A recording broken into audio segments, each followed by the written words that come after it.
Welcome back to the BGX podcast. My name is Phil. I'm your host as always, and with me today is TikTok funny man, board game enthusiast, and chess expert Reuven Fisher. Welcome to the show, Reuven. How you doing? Doing Glad to be fantastic. here. How are you?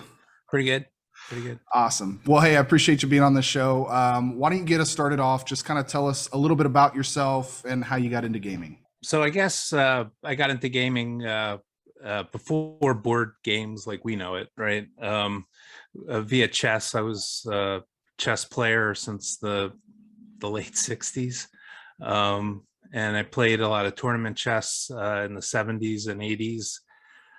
From there, I played mostly correspondence chess as, you know, I had a career that took off and stuff like that. I didn't really have time to play in tournaments or prepare for tournaments. And then that kind of gave way to Magic the Gathering in like 92, 93. And I played that for a couple of years and then got out around Ice Age.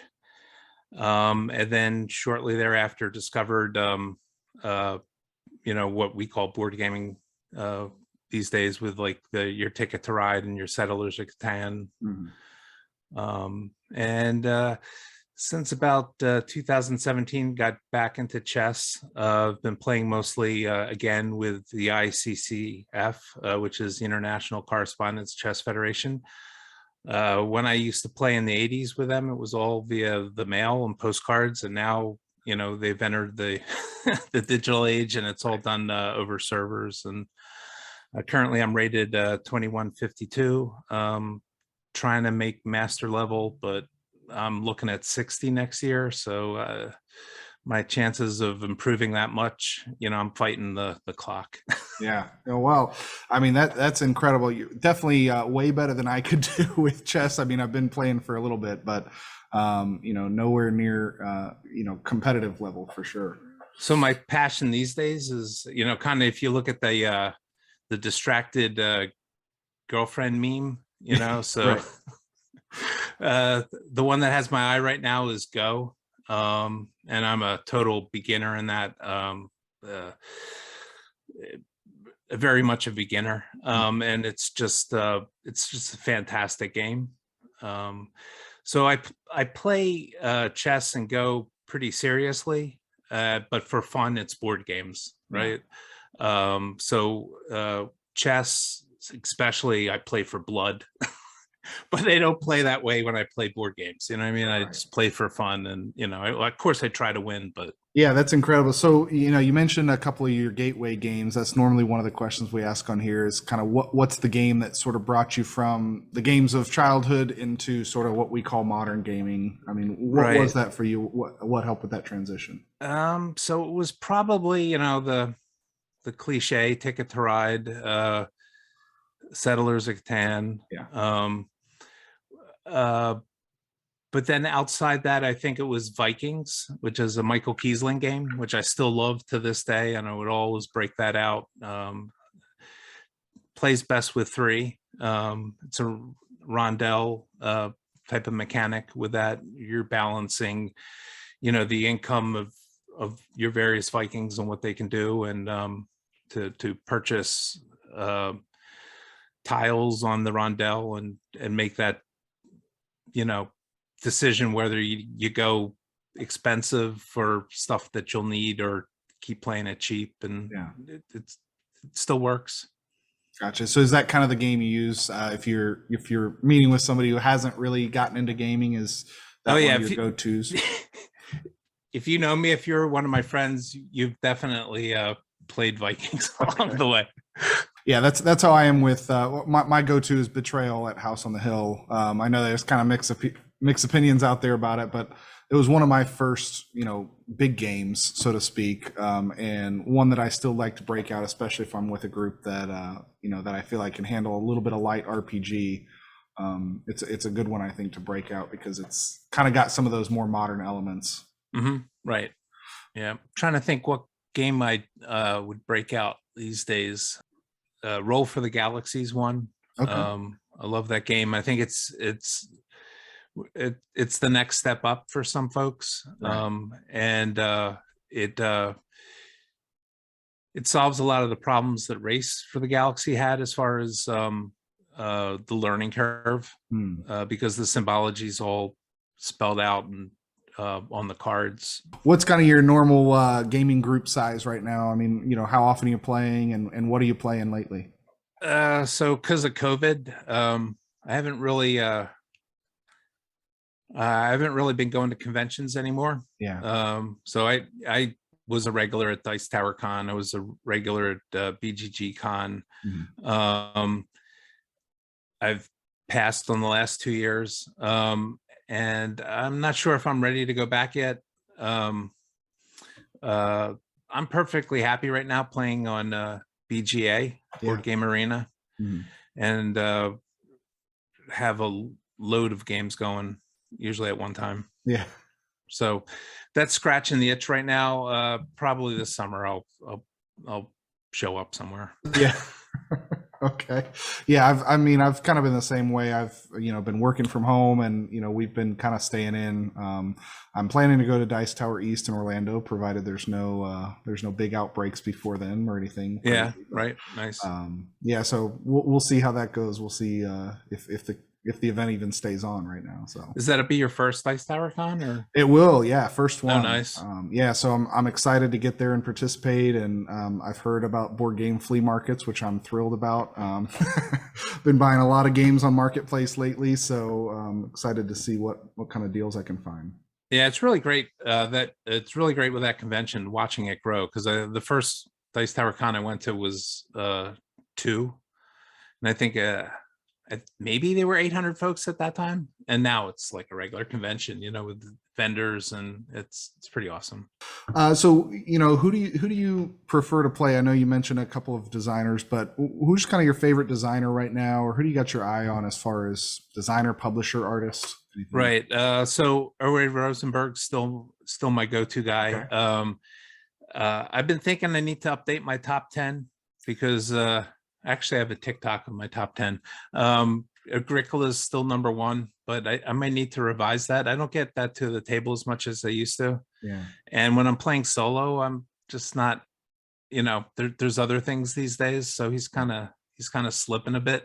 Okay. But I actually just got the full version. We have the two-player version, but I just got the full version, so I'm excited to break that one out and no, play. it's awesome. And I like all his games. I like Agricola over Caverna, which is probably not the popular opinion, because Agricola hurts, right? I have friends that call it Misery Farm because it can be, right? Right. Right. And that's what makes it so good. But also Stefan Feld. I love his games. Castle Burgundy is still one of my favorites. And just played Bonfire the other day, and that's pretty awesome. It has shades of Aquasphere, which I also love.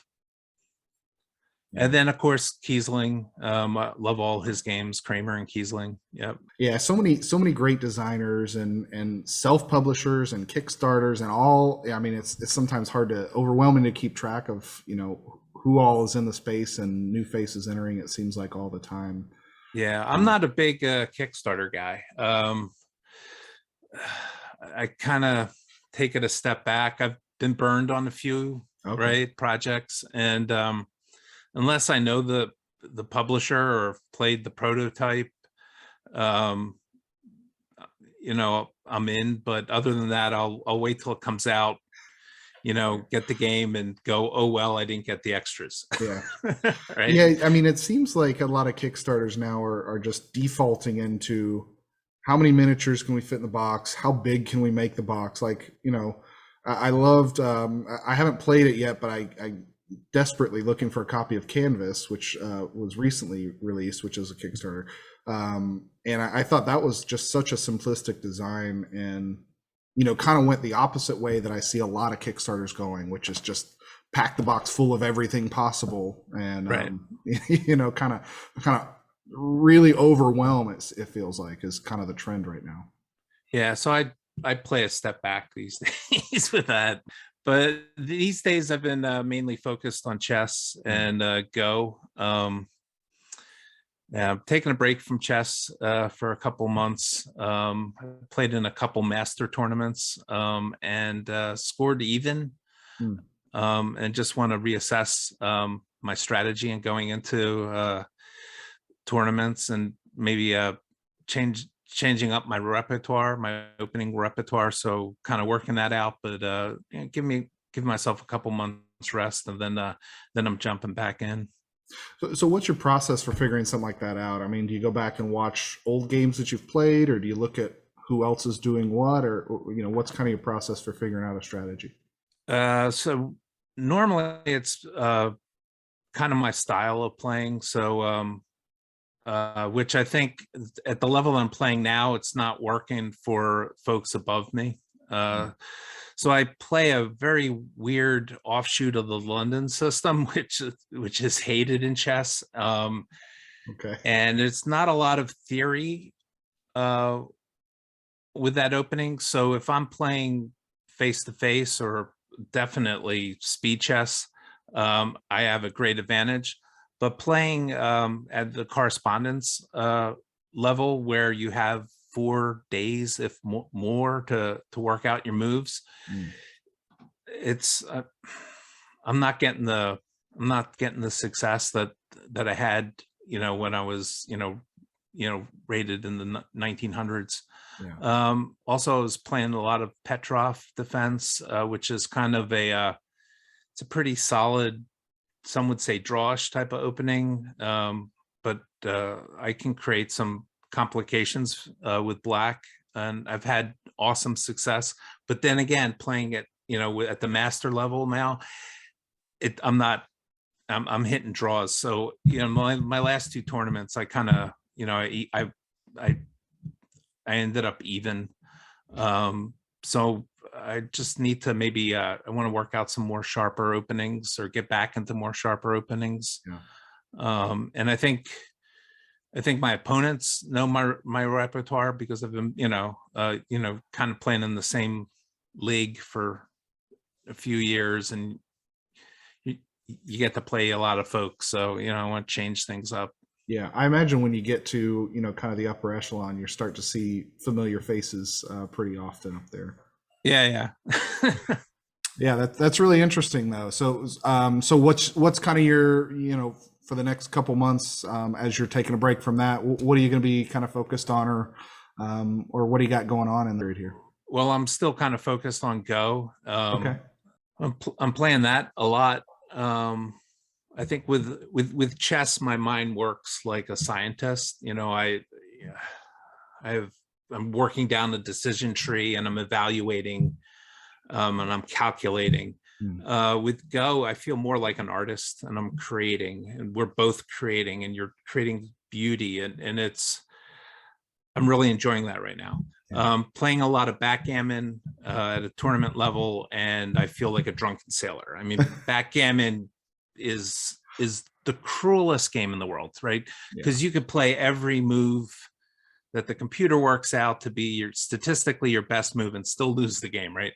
So it's Right. it in a cruel way.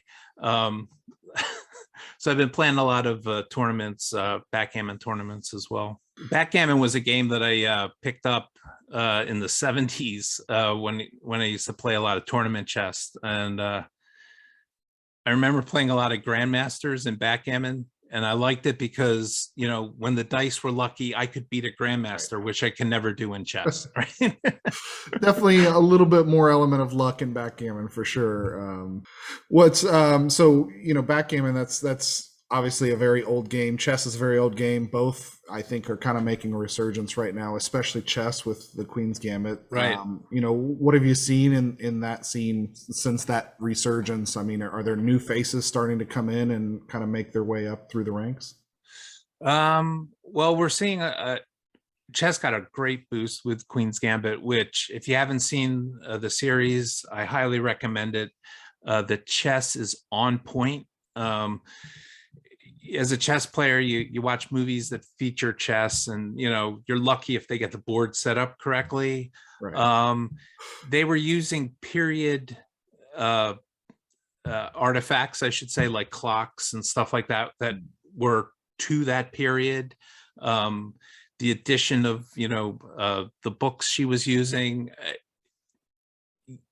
It wasn't until the end of the series that I realized that Gary Kasparov, who, was a world champion for 20 years, was the consultant on the film. And I was like, there you go. Okay. And they were actually using a lot of, historical games as a basis. So the chess was on point, and it brought a lot of folks into the hobby, as well as COVID and lockdown and chess.com and folks, the resurgence of chess on Twitch.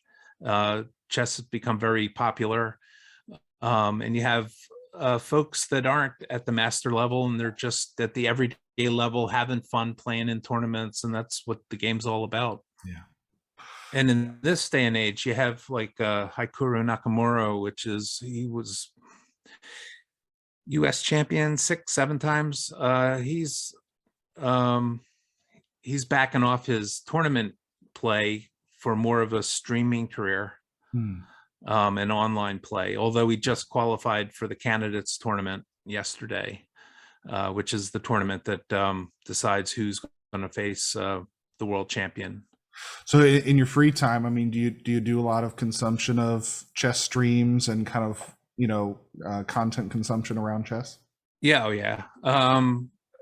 So when I say I'm not playing in the tournament, but I'm still plugged into, the daily tournaments, or the tournaments that are happening. And in this day and age, it's, they're all streaming. You could see every board. You even there's some tournaments where you have multiple streams to choose from, right? With multiple grandmaster commentary. It's just what a world we live in these days. So when I'm not playing in tournaments, I get to explore my studies in a more leisure format, like, maybe go over game collections as opposed to trying to, work out nuances and openings, and I can have more fun with it, so to say. Sure. Who are some of your favorites to watch? I mean, if somebody's looking to get into chess and they're like, hey, I've been playing for a while, I'm sort of good at it, but I want to go to the next level. I mean, what's your advice to those people? Actually catch some of the Twitch streamers, like Hikaru Nakamura, Gotham Chess, because they play folks, they play their subscribers, but they'll also cover analysis games, where they'll go through games sometimes and explain the key concepts. And if I'm looking for some commentary on, like, okay, what are you thinking about when you're doing this? I mean, that's, I think one of the advantages of streaming that hasn't really existed in the past, and now you can kind of hear it in real time as they're making the moves, like, oh, I'm going to go for this because of X, Y, and Z that's happening, Right. And then just watching tournaments. The David Howell commentator, he's from Britain. His streams are really good because he kind of breaks it down a little bit at a more beginner level. I wouldn't say beginner level, but at a more amateur level. Right. Whereas some of the other streams like chess.24, chess24.com, they're still they're playing to a higher rated market. Yeah, I mean, you want to be careful with which stream you pick, right? If they're using all the lingo that you're not familiar with, I mean, that can be kind of a hard entry. So yeah, his streams work because he actually has a rank amateur on it. Okay. That asks questions. So she's going to ask questions that you and I would ask, and he explains it. All right, awesome. Well, hey, Reuven, it's been great having you on today. If people want to follow you and consume more of your content and hear some awesome dad jokes, where can they find you? So I'm Gruven _Reuven on everywhere. TikTok, Instagram, Facebook, the whole Twitter. So I've been Gruven Reuven for years. Awesome. Well, make sure you check out Gruven Reuven, and I appreciate you being on the show today, Reuven. It was a pleasure to have you on. Yep. Thanks. All right. Appreciate It's it. great talking to you. I'll see you.